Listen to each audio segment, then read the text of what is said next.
How to upload your resume on Upwork. Hey guys, welcome back to the channel. If you wish to create your Upwork account, you will be asked to upload your resume. In order to do so, first of all, you can head over to upwork.com and create the account using your Google account.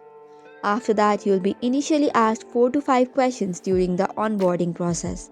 The questions are related to your skill sets and how new you are to Upwork. Once you have answered all of this, you will land to this page. So hereby, you can upload your resume by tapping on the first option from your device itself. Make sure it is a PDF, Word or doc file with 5 MB or less. Another option is filling out the form manually. This way, you'll have to answer each of the questions related to your schools, educations, experience, and much more. So, it would be an easier step if you head back to the first option, which is uploading your resume, select it from your device, and you should be good to go. So, that's it for today's video. For more such contents, do not forget to hit the like and subscribe button. Thank you and keep watching.